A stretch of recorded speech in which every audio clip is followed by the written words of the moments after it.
রবীন্দ্রনাথ ঠাকুরের শ্রেষ্ঠ গল্পগুচ্ছ থেকে আমি একটি গল্প পড়ে আপনাদের শোনাব। দেনা পাওনা। 5 ছেলের পর যখন এক কন্যা জন্মিল, তখন বাপ মায়ে অনেক আদর করিয়া তাহার নাম রাখিলেন নিরুপমা। এই গোষ্ঠীতে এমন শৌখিন নাম ইতিপূর্বে কখনো শোনা যায় নাই। প্রায় ঠাকুর দেবতার নামই প্রচলিত ছিল। গণেশ, কার্তিক, পার্বতী তাহার উদাহরণ। এখন নিরুপমার বিবাহের প্রস্তাব চলিতেছে। তাহার পিতা রামসুন্দর মিত্র অনেক খোঁজ করেন, কিন্তু পাত্র কিছুতেই মনের মতন হয় না। অবশেষে মস্ত এক রায় বাহাদুরের ঘরের একমাত্র ছেলেকে সন্ধান করিয়া বাহির করিয়াছেন। উক্ত রায় বাহাদুরের পৈতৃক বিষয় আশায় যদিও অনেক র্যাশ হইয়া আসিয়াছে, কিন্তু বনেদি ঘর বটে। বরপক্ষ হইতে 10,000 টাকা পণ এবং বহুল দান সামগ্রী চাহিয়া বসিল।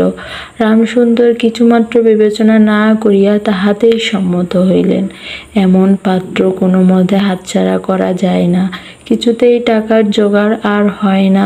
বাধা দিয়ে বিক্রয় করিয়া অনেক চেষ্টাতেও 6,7 বাকি রইল। এদিকে বিবাহের দিন নিকট হইয়া আসিয়াছে। অবশেষে বিবাহের দিন উপস্থিত হইল। নিতান্ত অতিরিক্ত সুদে একজন বাকি টাকাটা ধার দিতে স্বীকার করিয়াছিল, কিন্তু সময়কালে সে উপস্থিত হইল না। বিবাহ সবাই একটা তুমুল গোলযোগ বাঁধিয়া গেল। রামসুন্দর আমাদের রায় বাহাদুরের হাতে পায়ে ধরিয়া বলিলেন, শুভকার্য সম্পূর্ণ হইয়া যাক, আমি নিশ্চয় টাকাটা শোধ করিয়া দিব। রায় বাহাদুর বলিলেন, টাকা হাতে না পাইলে বর সবাস্ত করা যাইবে না। এই দুর্ঘটনায় অন্তঃপুরে একটা কান্না পড়িয়া গেল। এই গুরুতর বিপদের যে মূল কারণ, সে চেলি পরিয়া, গহনা পরিয়া, কপালে চন্দন লেপিয়া চুপ করিয়া বসিয়া আছে। ভাবি শ্বশুর কুলের প্রতি যে তাহার খুব একটা ভক্তি কিংবা অনুরাগ জন্মিতেছে, তাহা বলা যায় না।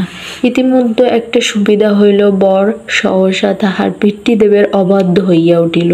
সে বাপকে বলিয়া বসিল, কেনা বেচার দরদামের কথা আমি বুঝি না, বিবাহ করিতে আসিয়াছি, বিবাহ করিয়া যাইব।